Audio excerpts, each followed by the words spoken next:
என் பிள்ளைகளே, நான் உங்களுக்கு முன்னால் நடக்கிற தேவன். அதனால நீங்கள் பயப்படாதுங்க. பின்னாலேருந்து கொள்ள நோய் தாக்கிட்டா, பின்னாலிருந்து பொல்லாத மனிதர்கள் தாக்கிட்டா, சாத்தான் தாக்கிட்டா என்ன பண்ணுறது? அப்போ முன்னாலேயும் அவருடைய பாதுகாப்பு, பின்னாலேயும் அவருடைய பாதுகாப்பு. பிறகு எதுக்கு நீங்கள் பயப்படணும்? இது உங்களுக்கு கொடுக்கிற வாக்கு தத்துவம். பிரியமானவர்களே, இயேசு கிறிஸ்துவின் நாமத்தில் உங்களுக்கு என் அன்பின் வாழ்த்துக்கள்.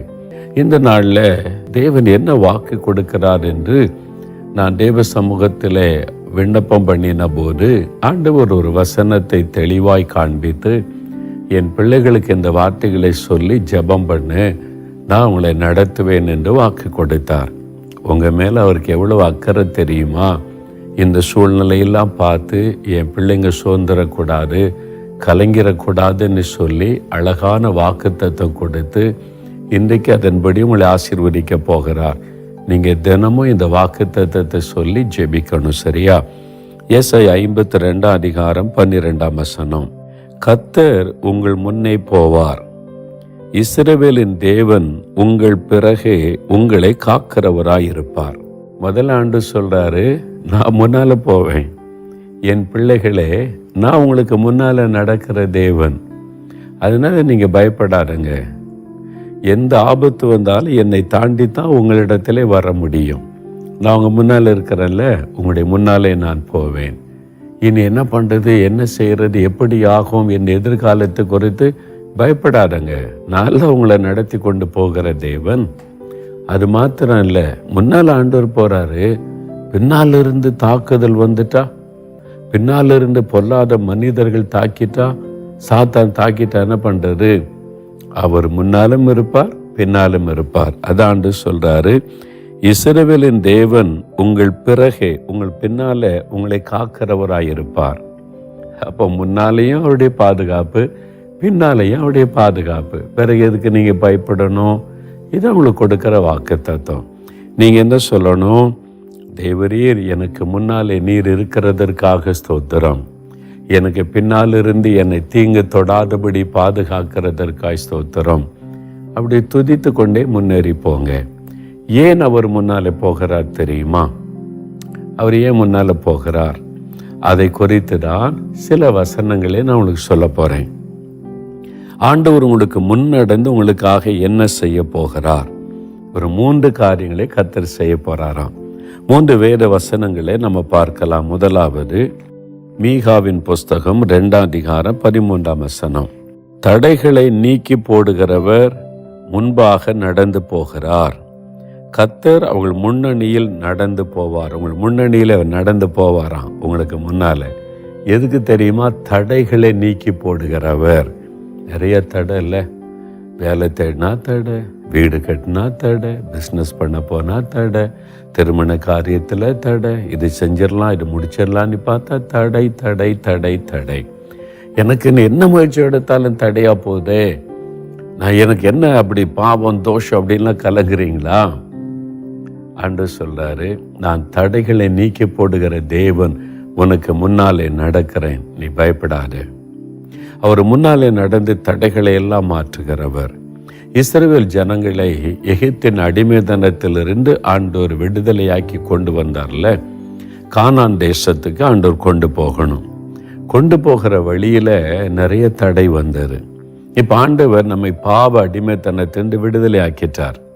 ஒரு காலத்துல பாவம் சாபத்துக்கு அடிமை கறந்து விடுதலை ஆக்கிட்டு பரம கானானை நோக்கி நம்மை வழி நடத்துகிறார். பரலோக ராஜ்யம் அவருடைய வருகையில காணப்படுவதற்கு நம்மை வழி நடத்திட்டு போறார்.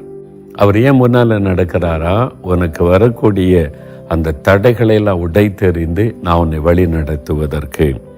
பாருங்களேன், யாத்திராம 14 அதிகாரம் 21, 22 வசனத்துல இஸ்ரவேல் மக்கள் நடந்து எகிப்து விட்டு வெளியே வந்த உடனே முதலாவது அவருடைய பிரயாணத்திற்கு ஏற்பட்ட தடை செங்கடல்.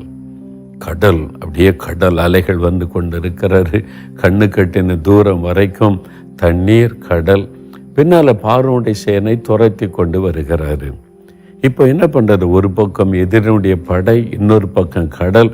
பிரயாணத்தில் முன்னேறி போக விடாதபடி தடையாய் நிற்கிறது.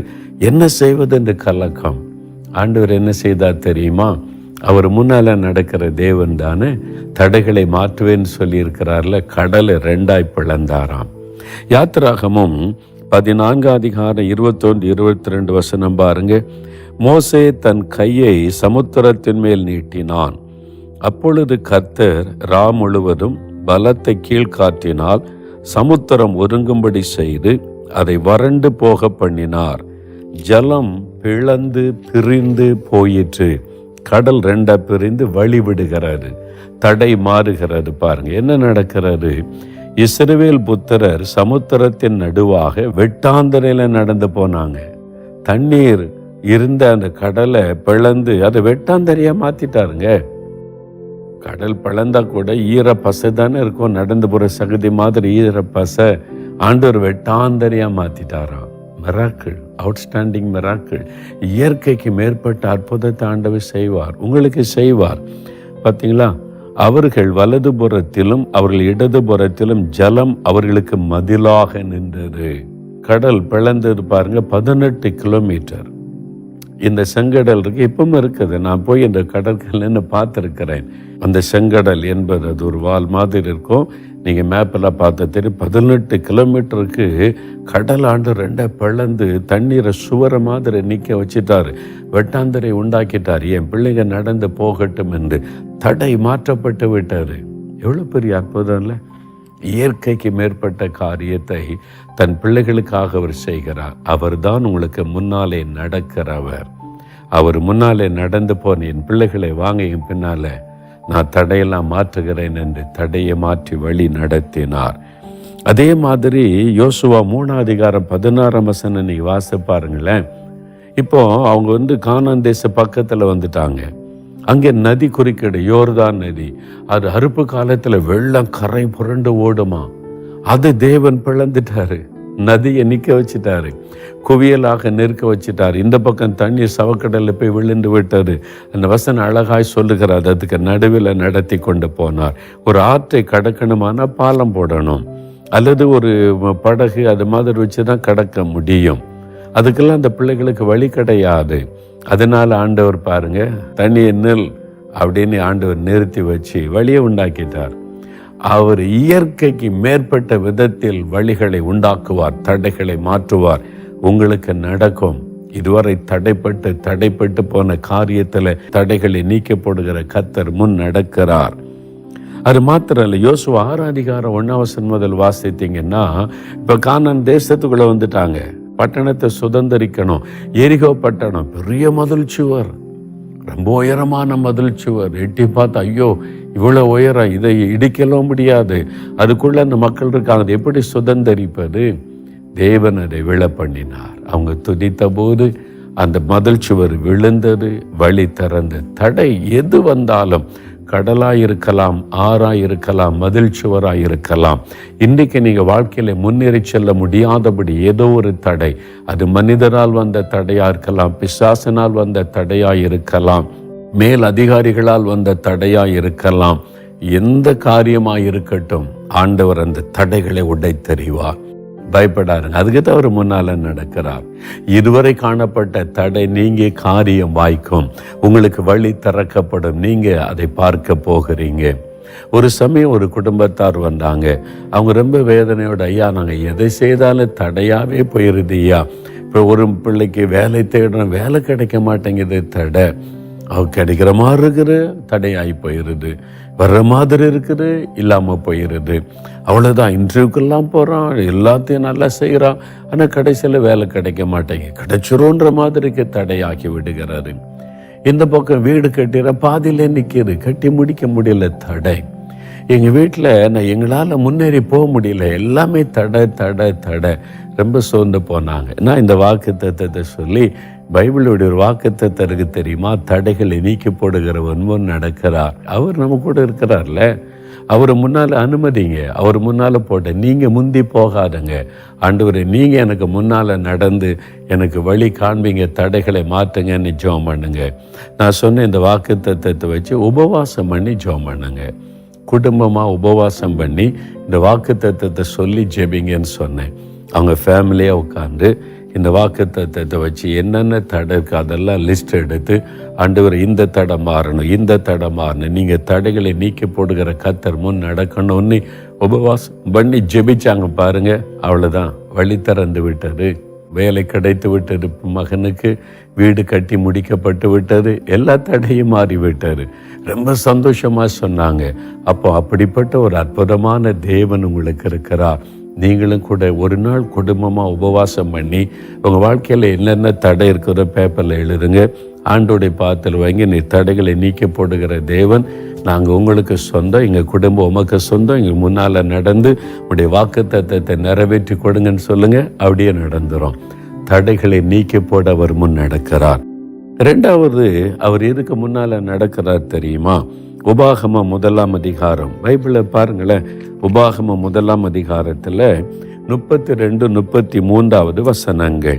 உங்கள் தேவனாகிய கர்த்தர் நீங்கள் பாளையம் இறங்கத்தக்க இடத்தை பார்க்கவும், நீங்கள் போக வேண்டிய வழியை உங்களுக்கு காட்டவும், இரவில் அக்னியிலும் பகலில் மேகத்திலும் உங்களுக்கு முன் சென்றாரே. சரிங்களா? கர்த்தர் உங்களுக்கு முன் சென்றார், முன் நடக்கிறவர். எதுக்கு? வசன அழகா வழியை உங்களுக்கு காட்டுவதற்கு, வழி நடத்துவதற்கு, வழியை காட்டுவதற்கு முன்னால நடக்கிறார். இப்போ நீங்கள் சொல்லுங்களா, ஒரு வழியும் தெரியல, என்ன பண்ணன்னு தெரியல, இதில் என்ன பண்ணனே எனக்கு ஒன்றும் புரியலை, வழியே எங்களுக்கு இல்லை, இது இப்படி போகிறதா அப்படி போகிறதா தெரியல, என் பிள்ளைக்கு எதை செய்கிறதா அதை செய்கிறதா தெரியல, எங்கள் வருமானத்துக்கு என்னதான் வழி, இந்த கடன் பிரச்சனை தீர என்னதான் வழி, எங்களுக்கு ஒரு வழியும் தெரியாமல் அப்படியே கலங்கி நிற்கிறோன்னு சொல்கிறீங்களா? அவர் முன்னால் நடக்கிறார் உங்களுக்கு வழி காட்டுவதற்காக. அதை தான் நம்ம பார்க்கிறோம். பாருங்க, யாத்திராமம் 13:21 நீங்கள் வாசிக்கும் போது, அவர்கள் இரவும் பகலும் வழி நடக்கும்படிக்கு கர்த்தர் பகலில் அவர்களை வழி நடத்த மேகஸ்தம்பத்திலும், இரவில் அவர்களுக்கு வெளிச்சம் காட்ட அக்னி ஸ்தம்பத்திலும் அவர்களுக்கு முன் சென்றார். கர்த்தர் முன்னால போனாராம். எப்படி? மேகஸ்தம்பம். இஸ்ரவேல் மக்கள் கிட்டத்தட்ட 30 லட்சம் மக்கள் எகிப்திலிருந்து பிரயாணப்பட்டு வனாந்திரத்தில் போகிறாங்க. அவங்க இது வரைக்கும் அவங்க 430 வருஷம் ஒரு தேசத்தில் அடிமையாக இருந்தவங்க. வெளி உலகமே தெரியாது, எப்படி அந்த தேசத்துக்கு போகிறது அவங்களுக்கு தெரியாது, வழி தெரியாது. அப்போ ஆண்டவர் வழி காட்டணும். ஒரு பெரிய மேகஸ்தம்பம், பில்லர் ஆஃப் கிளவுட்ஸ் என்ற மேக தூண், அப்படியே பிரம்மாண்டமான, அவ்வளோ பேரும் பார்க்கத்தக்கத மிக பிரம்மாண்டமாய் அது முன்னால் போகுது. அது அப்படியே நகண்டு போக போக போக அதுக்கு பின்னாலே போகிறாங்க. ஓ, ஆண்டவர் நம்மளை வழி நடத்துகிறார். அந்த மேகம் நிற்கிற இடத்துல பாளையம் இறங்கிடுவாங்க. திரும்ப மேகம் புறப்படும் போது புறப்பட்டு போவாங்க. ராத்திரி என்ன பண்ணுவாங்க? வனாந்தரம், பாம்பு இருக்கும், அங்கே விஷ ஜந்துக்கள் இருக்கும். எங்கே பாளையம் இறங்குறது? ராத்திரியில் குழந்தை குட்டிகளோடு போகிறாங்க. அந்த மேகஸ்தம்பம் ராத்திரியில் அது அக்னி ஸ்தம்பமாய் மாறிடும், நெருப்பாய் மாறிடும். அப்போ முழு மக்களுக்கு அது வெளிச்சம் காட்டும். எங்கேயுமே இருட்டு கிடையாது, வெளிச்சத்தில் ராத்திரியெல்லாம் நடக்க. இயேசு ஆண்டவர் எவ்வளவு அழகாய் தன் ஜனத்தை நடத்தி இருக்கிறார் பார்த்தீங்களா? அன்றைக்கு மாத்திரமல்ல, இன்றைக்கும் நமக்கு அழகாக அவர் வழி நடத்துகிறார், நமக்கு வழி காண்பிக்கிறார். ஏற்காடு இருக்குல்ல, ஏற்காடு மலை பிரதேசம். அங்கே எனக்கு ஒரு நண்பர் உண்டு, பெனட் வால்டர்ன்னு சொல்லி. நாங்கள் பைபிள் காலேஜில் ஒன்றா படித்தோம். அவங்களுக்கு அந்த மலையில் 2 மலை பகுதியை தாண்டி போனால் அங்கே ஒரு எஸ்டேட் இருக்கிறாரு. நான் பைபிள் காலேஜில் படித்தப்போ அங்கே ஊழியத்துக்கு போயிருக்கோம். அந்த மலைவாசி மக்கள் மத்தியில் ஊழியத்துக்கு போகும்போது அவங்க எஸ்டேட்டில் ஒரு சின்ன ரூம் கட்டி வச்சுருக்கிறாங்க. போனால் தங்குறதுக்கு அங்கே தான் தங்கி நாங்களே சமைப்போம், நாங்களே சாப்பிடுவோம், நாங்களே போய் ஊழியத்துக்கு போயிட்டு வருவோம். அவர் காட்டு பகுதி, எங்கே பார்த்தாலும் ராத்திரியான வெளியே போக முடியாது, பாம்பு வேற நடமாடும், வெளியே போக முடியாது. அது மாதிரி இருட்டாக இருக்கும். எங்கே பார்த்தாலும் எஸ்டேட்டு, தோட்டங்கள், காடுகள். கொஞ்சம் தவறிட்டா காட்டுக்குள்ளே போயிடுவோம், அவ்வளோதான், எங்கே இருக்குன்னு தெரியாது. அந்த மாதிரி இடம். ரொம்ப தூரம் நடந்து போன பிறகு இவங்க தங்குறதுக்கு அந்த எஸ்டேட்டுக்குள்ளே ஒரு ரூம் கட்டி வச்சுருக்கிறாங்க, சின்ன வீடு, அவ்வளோதான். என் நண்பர் போய் அங்கே தங்கிட்டு அந்த மக்களுக்கு ஊழி செய்வாங்க. அந்த மலைவாசி மக்களுக்கு போய் சுவிசேஷம் அறிவிச்சுட்டு வருவாங்க. சாயங்காலம் போனால் திரும்பி வர ராத்திரி ஆயிரும். ஒரு முறை அவர் போய் அப்படி ஊழியத்தெல்லாம் முடிச்சுட்டு ஜெபம் பண்ணிலாம் பண்ணிவிட்டு ஜனங்களுக்கு சொல்லி திரும்பி வந்தால் பயங்கர இருட்டு. அங்கே இதெல்லாம் வெளிச்செல்லாம் கிடையாது, லைட்ஸ் அதெல்லாம் கிடையாது. எஸ்டேட் பகுதி, காட்டு பகுதி. அப்போ இவங்க ரூமுக்கு வந்தால் அங்கே தான் வெளிச்சத்தை பார்க்க முடியும். ஆனால் அவர் நடந்து வரும்போது ஒரு குறிப்பிட்ட இடத்துல வந்துட்டாங்க. 2 வழி போகுது, இப்படி ஒரு வழி, இப்படி ஒரு வழி. பகல்லையே நமக்கு வித்தியாசம் தெரியாது. அங்கே நான் இப்போ அந்த இடத்த பார்த்துருக்கேன். இந்த வழியை போகிறதா இந்த வழியை போகிறதா, கண்ணு கட்டின தூரம் வரைக்கும் மரங்களாக இருக்கும், தோட்டங்கள், ஒரு பாதை போகும். இது எந்த பாதையில் போகிறது, எது நம்ம இடத்துக்கு கொண்டு போய் சேர்க்கும், தடுமாற்றத்தை உண்டாக்கிறோம். அதே மாதிரி ராத்திரி இருட்டு, அவர் நின்றார். எந்த வழியில் போகிறது, சின்ன டார்ச் லைட் வச்சிருப்பார், அவ்வளோதான். ஆனால் இப்போ எந்த வழியில் போகிறது, நம்ம இடத்துக்கு போகிறதுக்கு தப்பாக போயிட்டா அவ்வளோதான், காட்டுக்குள்ளே போய் சுற்றிக்கிட்டே இருக்க வேண்டியதான். திரும்பி இடம் கண்டுபிடிக்கிறது கஷ்டம். ஒரு ஜெபம், ஆண்டவரே என்னுடைய இடத்துக்கு போய் சேருவதற்கு எனக்கு வழி தெரியல, எந்த பாதையாக போகிறது எனக்கு வழி காட்டும். இந்த 2 பாதையில் எந்த வழியாக போனால் நம்ம இடத்துக்கு போய் சேர முடியும், எனக்கு வழி காட்டுன்னு ஒரு சின்ன ஜெபம் பண்ணினார். நின்று கொண்டு ஜெபம் பண்ணி முடிக்கிறார். அவருக்கு முன்னால் சில அடிகள் தூரத்தில் ஒரு டார்ச் லைட் வெளிச்சம். இந்த வெளிச்சம் எங்கேருந்து வருதுன்னு பார்த்தா எங்கேருந்து மேலேருந்து லைட்டை காணும். ஆனால் அவருக்கு முன்னால் சில அடி தூரத்தில் ரவுண்டாக ஒரு வெளிச்சம், அப்படியே பிரகாசமாக வெளிச்சம் விழுகிறாரு. அவர் ஆச்சரியமாக பார்க்குறாரு. எங்கேருந்து ஒரு தேடி பார்த்தா தெரியல, ஆனால் அதை மூவ் பண்ணுது, அப்படியே அது அசையுது. ஓ, இது நமக்கு மூவ் பண்ணுது, வழி காட்டுகிறது. ஆண்டவர் எனக்கு இந்த சமயத்தில் வழி காட்ட இந்த வெளிச்சத்தை அனுப்பி இருக்கிறார் என்று அவர் போய்கிட்டே இருக்கிறார். பல நிமிட நேரம் கடந்து கரெக்டாக அவருடைய தோட்டத்தின் எல்லைக்கு வந்த உடனே அந்த வெளிச்சம் மறைந்து விட்டார். அவர் சொன்னார், அந்த ராத்திரி நேரத்தில், தடுமாறின நேரத்தில் ஆண்டவர் எனக்கு வழி நடத்துதலை கொடுக்க ஒரு வெளிச்சத்தை அனுப்பினார். இன்றைக்கு உங்களுடைய வாழ்க்கையில் 2 பாதை சேர்கிற இடத்துல தடுமாறுறீங்களா? எந்த வழி போகிறதுன்னு தெரியலையே, படிக்கிறதா, வேலைக்கு போகிறதா, இங்கே படிக்கிறதா, அங்கே படிக்கிறதா, பிஸ்னஸ் பண்ணுறதா, வேலை செய்கிறதா, இந்த கடன் பிரச்சனைக்கு என்ன பண்ணுறது, தேவைக்கு என்ன பண்ணுறது, இந்த வேலை அது போயிடும் போல தெரிகிறது, அடுத்து என்ன பண்ணுவது, கொரோனா பரவி கொண்டு இருக்கிற, லாக்டவுன் வந்துட்டா என்ன தடுமாறி கொண்டு இருக்கிறீங்களா? ஆண்டவர் தான் சொல்கிறால, நான் உனக்கு முன்னால் போவேன், நான் உன்னை வழி நடத்துவேன். இல்லை, எதுக்கு நீ பயப்படுற? Pray and wait. ஆண்டவர்கிட்ட ஜெபம் பண்ணுங்க, ஆண்டவர் எனக்கு வழி நடத்துதலை தாங்க, எனக்கு முன்னால் போய் வழி நடத்துவேன்னு சொல்லியிருக்கீங்களே, இஸ்ரவேல் மக்களை வனாந்தரத்தில் ராத்திரியும் பகலும் வழி நடத்துனீங்களே, என்னை நடத்துங்க, எங்கள் குடும்பத்தை நடத்துங்க. ஆண்டவர் சொல்கிறார், நான் நடத்துவேன், நான் முன்னால் போவேன், பின்னால் உனக்கு பாதுகாப்பாகவும் இருக்கேன், அதனால் எந்த தீங்கு உன்னை தொட முடியாது, பயப்படாத அப்படின்னு ஆண்டவர் சொல்லுகிறார். எவ்வளோ நல்ல அற்புதமான ஆண்டவர் பார்த்தீங்களா? இயேசுவே எனக்கு உதவி செய்யுங்க, எனக்கு ஒரு கைடன்ஸ் தாங்க, வழி நடத்தல் தாங்கன்னு சின்ன ஜெபம் பண்ணுங்க. தேவன் தன்னுடைய பிள்ளைகளுக்கு ஒரு வழியை உண்டாக்கி கொடுக்கிறார். அதுதான் இயேசு. நீங்கள் அவரை விசுவாசிங்க, அவரை சார்ந்து கொள்ளுங்க. அவர் அழகாய் உங்களுக்கு வழி நடத்துதலை தருவார். நீங்கள் என்ன செய்யணும், எப்படி செய்யணும்னு வழி நடத்துதல் தருவார். உங்களுடைய உள்ளத்தில் அவர் பேசுவார். அதுக்கு தான் நீங்கள் ஜெபிக்கணும். சரியா? 3வது, அவர் எதுக்கு முன்னால் நடக்கிறாராம்? 2 சாமுவேல் 5ஆம் அதிகாரம் 24, 25 வசனங்கள் 23 வாசிக்கிறேன். பெலிஸ்தர் சத்தர்கள் யுத்தம் பண்ண வந்துட்டாங்க தாவீதுக்கு விரோதமா. அப்போ தாவீது கர்த்தரிடத்தில் விசாரித்ததற்கு நேராய் போகாமல் அவர்களுக்கு பின்னாலே சுற்றி முசுக்கொட்டை செடிகளுக்கு எதிரே இருந்து அவர்கள் மேல் பாய்ந்து யுத்தம் பண்ணு. முசுக்கொட்டை செடியின் நுனியிலே செல்லுகிற இரைச்சலை நீ கேட்கும்போது சீக்கிரமாய் எழும்பி போ. அப்பொழுது பெலிஸ்தரின் பாளையத்தை முறியடிக்க கர்த்தர் உனக்கு முன்பாக புறப்பட்டிருப்பார். கர்த்தர் தாவீதுக்கு கட்டளையிட்ட பிரகாரம் அவன் செய்து பெலிஸ்தரை கேசார் எல்லை மட்டும் முறியடித்தான், சத்துருவை முறியடித்தான். எதனால? ஆண்டவர் சொல்றாரு, தாவீது யுத்தம் பண்ண சத்துருகள் வந்துட்டாங்களா, நான் உனக்கு முன்னால் போகிறேன், யுத்தம் பண்ண, நீ ஒன்று செய். முசுக்கொட்டை செடியில் அசைவு வரும், அதான் அடையாளம். அந்த டைம் நான் உனக்காக யுத்தம் பண்ண முன்னால் போயிடுவேன், நீ யுத்தம் பண்ணவா, நீ ஜெயித்திருவேன். ஆண்டவர் யுத்தம் பண்ணுவதற்கு முன் செல்லுகிறார். சத்துருக்கள் உங்களை எதிர்த்து வரும்போது நீ போகாத, முன்னால், உனக்கு முன்னால் நான் போகிறேன்றார். நான் பார்த்துக்கிறேன் உன் சத்துருக்களை, நான் யுத்தம் பண்ணுறேன், நீ பின்னால் வந்துக்கிட்டே இரு, அவ்வளோதான். தாவீதுக்கு அப்படித்தான் சொல்றார். கர்த்தர் போய் யுத்தம் பண்ணி ஜெயித்துட்டார். தாவீது பின்னாலே போய் வெற்றியை டிக்ளேர் பண்ணுகிறார். அதுதான் இன்னைக்கு உங்கள் வாழ்க்கையில் சாத்தான் உங்களுக்கு விரோதமாக யுத்தம் பண்ணலாம், பொல்லாத மனிதர்கள் யுத்தம் பண்ணலாம், உங்களுக்கு ரொம்ப பலவிதமான சக்திகள் அதிகாரங்கள் எழுப்பி யுத்தம் பண்ணலாம். அன்று சொல்கிறாரு, நான் உனக்கு முன்னாலே போகிறேன்ல, நான் பார்த்துக்கிறேன், நான் யுத்தம் பண்ணுறேன், நீ பயப்படாதன்னு சொல்கிறார். ஒரு வயதான தாய் தகப்பன் ஒரு முறை சந்திக்க நேர்ந்தது. அந்த தகப்பனார் பேங்கில் ஆஃபீஸராக வேலை செய்தவர். அதனால் பேங்கில் 3 வருஷத்துக்கு ஒரு மாதிரி டிரான்ஸ்ஃபர் பண்ணிடுவாங்கல்ல, இந்தியாவோட பல மாநிலத்துக்கு டிரான்ஸ்ஃபர் பண்ணி அதனால் அவர் சொந்த ஊர் தமிழ்நாட்டில் ரிட்டையர்ட் காலத்தில் வசிக்கணுமேனு ஒரு வீடு கட்டியிருந்தாங்க. இப்போ டிரான்ஸ்ஃபரில் ஒவ்வொரு ஊராக போகிறாங்க, ஒவ்வொரு மாநிலமாக. அதனால் அதை வாடகைக்கு கொடுத்துட்டாங்க. சொன்னாங்க, நான் ரிட்டையர்டாகி வரும்போது எங்களுக்கு கொடுத்துருங்க, அது வரைக்கும் வாடகைக்கு இருங்க, நாங்கள் கேட்கும்போது தந்துட்டா நாங்கள் அங்கே தான் குடியிருக்கேன்னு சொல்லிட்டாங்க. 20-25 வருஷமாக ஒரே ஃபேமிலி குடியிருக்காங்க.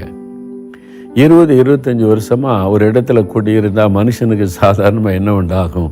அங்கேயே வசதியாக வாழ்ந்து பழகின உடனே இதை நம்ம சொந்தமாக்கி கொள்ளணும்னு ஆசை வந்துட்டு அவங்களுக்கு. இப்போ ரிட்டையர்ட் ஆகிட்டாங்க. தமிழ்நாட்டுக்கு திரும்பின உடனே அவங்க போய் கேட்டாங்க, ஐயா நாங்கள் சொன்ன மாதிரி இப்போ வீட்டை எங்களுக்கு தந்துடுங்க, இனிமேல் நான் என் மனைவியில் தான் குடியிருக்கணும், ரிட்டையர்ட் ஆகிட்டோம், பிள்ளைகளுக்கு கல்யாணம் ஆகி போயிட்டாங்க, நாங்கள் 2 பேரும் இங்கே தங்கணும், கொடுங்கன்னா அவங்களுக்கு மனம் இல்லை. இதான் மனுஷன், பார்த்தீங்களா? அவங்களுக்கு மனம் இல்லை. நாங்கள் இத்தனை வருஷம் இருந்துட்டோம், இனிமேல் நாங்கள் எங்கே போகிறது, நாங்கள் எங்கே தான் இருப்போம். இவங்களுக்கு அதிர்ச்சி ஆயிட்டு, இல்லையா அது எங்கள் வீடு தானே, அப்போ நாங்கள் சொல்லித்தானே கொடுத்தோம், அவங்க தந்திரமாக சில காரியம் பண்ணியிருக்காங்க, இந்த வீட்டை சொந்தமாக்கி கொள்ள. அது மாதிரி டேக்ஸ் கட்டுறது, இதெல்லாம் சிலர்கள் கரண்ட் பில் கட்ட அவங்க பணம் அனுப்பினாலும் இவங்க தந்திரமாக இவங்க பேரில் கட்டி சில மாற்றம்லாம் பண்ணியிருக்கிறாங்க. இந்த வயசானவங்க தானே மிரட்டி எடுத்துக்கொள்ளலான்னு சொல்லி தந்திரமாக சில காரியம் செய்து அவங்க வீட்டை அபகரித்து கொள்ள எல்லாம் பிளான் பண்ணிட்டாங்க. இப்போ இவருக்கு ரொம்ப அதிர்ச்சி. இவங்க நல்ல கர்த்தருடைய பிள்ளைகள், ஜெபிக்கிறவங்க, இப்போ சண்டையாக போட முடியும் அவங்ககிட்ட? நம்ம ஆண்டவருடைய பிள்ளைங்க என்ன செய்கிறது? ஆண்டவர்கிட்ட போய் ஜெபிக்கிறாங்க, ஆண்டவரே எங்கள் வீட்டை எங்களுக்கு வாங்கி கொடுங்க, இது நீங்கள் கட்டி கொடுத்த வீடு, நாங்கள் போய் அவங்கள்ட்ட எப்படி சண்டை போட முடியும், நீங்கள் எங்களுக்கு உதவி செய்யுங்கன்னு சின்சியராக ஜெபம் பண்ணாங்க. அந்த குடும்பத்தார் பாருங்க, கிறிஸ்தவர் அல்லாதவங்க, எப்படியாவது இந்த வீட்டை எடுத்துக்கொள்ளுன்னு சொல்லி ஒரு மந்திரவாதிகிட்ட போனாங்க. இந்த 2 பேர் படத்தை கொடுத்து இந்த 2 பேரை இல்லாமல் பண்ணிடுங்க, இந்த வீடு எங்களுக்கு சொந்தமாகிடணும், அதுக்காக இந்த மந்திரவாதத்தை எவ்வளோ இத்தனை ஆயிரம் வேணும்னு கேட்டான். அவன் சொன்னால், நான் இந்த நாளில் நடுராத்தில் மந்திரவாதம் செய்வேன், அதோடு அவனுடைய காரியம் முடிஞ்சிடும், அப்போ நீங்கள் எடுத்துக்கொள்ளலான்னு சொல்லி.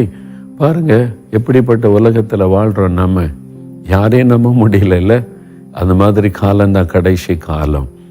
நம்ம சொத்தை அபகரிக்க நினைக்கிறாங்க. அந்த வயசான தாய் தோப்பனும் போய் கர்த்தருக்கு பயந்தவங்க எங்கே போய் சண்டை போட செய்கிறது, கர்த்தர் தான் சொல்லி ஜெபித்தாங்க. இந்த மந்திரவாதி என்ன பண்ணா, இந்த படத்தை வச்சு குறிப்பிட்ட நாளில் பலி செலுத்தி மந்திரவாதம் பண்ணான். அந்த ஆவியை ஏவ விட்டு அந்த 2 பேரையும் முடக்கி விடுவதற்கு, அழித்து விடுவதற்கு அவன் மந்திரவாதம் பண்ணுறான். இதெல்லாம் போட்டு அப்படியே மந்திரவாதம் பண்ணி அந்த அசுத்த ஆவி வரும். அந்த அசுத்த ஆவியை தான் ஏவி விடுவது. அதான் ஏவி விடுவது. அந்த பைபிள் வாசல பகலில் பறக்கும் அம்புகள், தூரத்திலேருந்து எய்கிறது அம்பு, அதான் மந்திரவாதம். அப்போ தூரத்திலிருந்து அந்த அசுத்த ஆவியை ஏவி விடுவது. அதை பண்ணுறக்கு உட்கார்ந்துருக்கான். அந்த அசுத்த ஆவி வரும்னு பார்த்து மந்திரவாதம் பண்ணிக்கிட்டே இருக்கான். திடீர்னு பிரகாசமான ஒரு வெளிச்சம். அவன் பார்த்தா இவன் எதிர்பார்த்த பிசாசை காணும். இயேசு நிற்கிறார். அவன் நட்டிங்கி போயிட்டான். நம்ம யாரை கூப்பிட்டா இவர் நிற்கிறாரு, இவர்கிட்ட மந்திரெல்லாம் போட முடியாத இவர் நிற்கிறாரு, என்ன? ஆண்டவர் சொன்னார், என் பிள்ளைகளுக்கு ஒரு நம்ம மந்திரவாதம் பண்ணுறியா நீ? ஆண்டவர் கேட்டார், என் பிள்ளைகளுக்கு ஒரு மந்திரவாதம் பண்ணுகிறாயா? அவனை உடனே வீட்டை காலி பண்ணி கொடுக்க சொல். அவன் வீட்டை விட்டு வெளியேறாவிட்டால் என்னுடைய கரத்தை நான் நீட்ட வேண்டியது வரும். எச்சரித்துட்டு ஆண்டவர் மறைஞ்சிட்டார். மந்திரவாதி நடுங்கி போயிட்டான். நடுங்கிட்டு அவன் என்ன பண்ண, அடுத்த நாள் அந்த வீட்டாரை கூப்பிட்டான். நான் மந்திரவாதம் பண்ணேன் அவங்கள அழிச்சிட்றதுக்கு.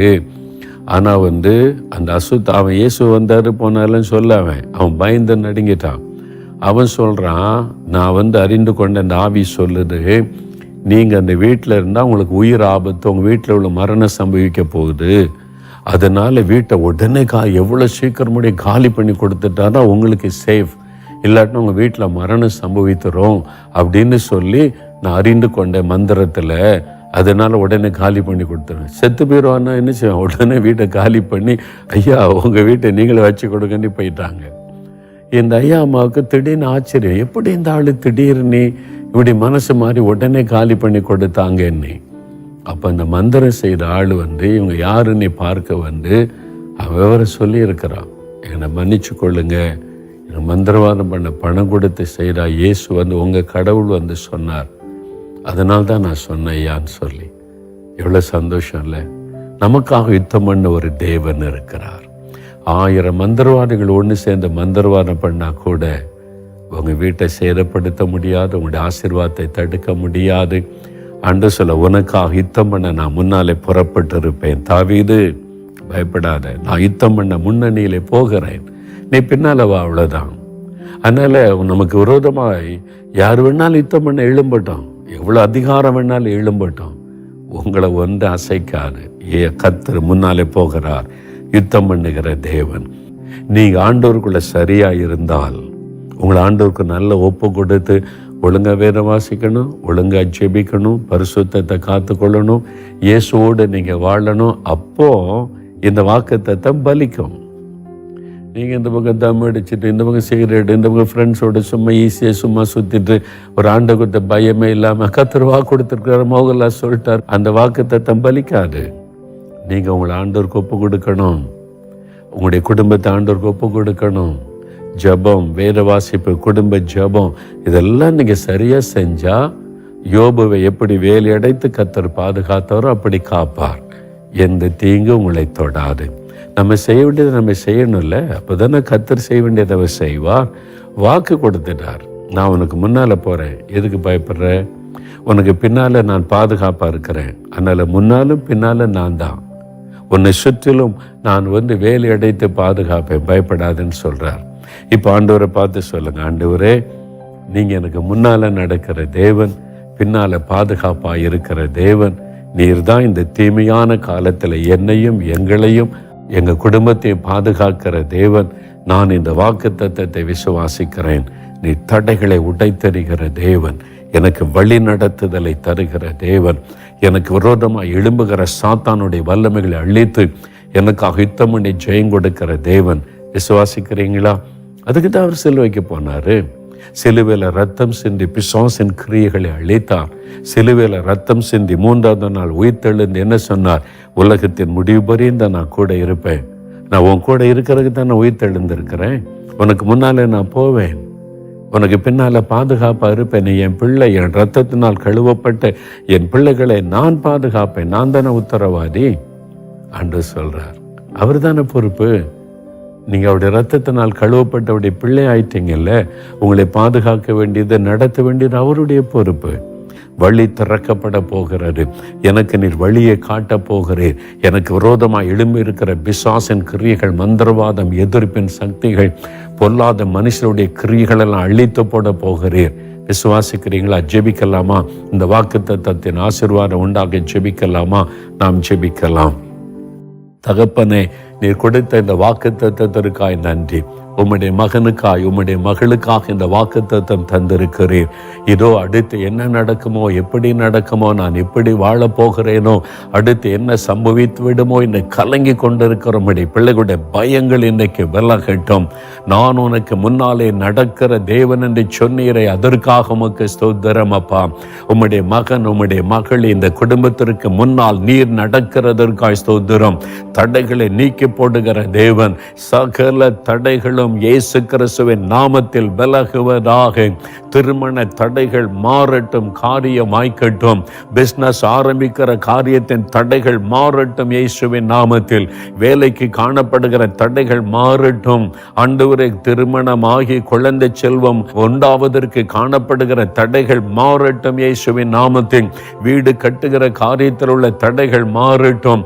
எந்தெந்த காரியத்தில் ஆசீர்வாதம் ஆசீர்வாதம் தடைபடுகிறதோ அத்தனை தடைகளும் இயேசு கிறிஸ்துவின் நாமத்தில் விலகுவதாக, தடைகள் மாறுவதாக, வழி உண்டாக்கப்படுவதாக, காரியம் வாய்ப்பதாக, அதை உடனே கண்டு மகிழும்படி அந்த அற்புதத்தை செய்யும். ஆண்டவரே, அடுத்து என்ன செய்வதென்று தடுமாறுகிற பிள்ளைகளுக்கு நீர் வழிகளை காண்பியும். உன் மீது என் கண்ணை வைத்து உனக்கு ஆலோசனை சொல்லுவேன், நீ நடக்க வேண்டிய வழியை காட்டுவேன் என்று சொன்னீரேன். உம்முடைய பிள்ளைகளுக்கு வழி காட்டும்.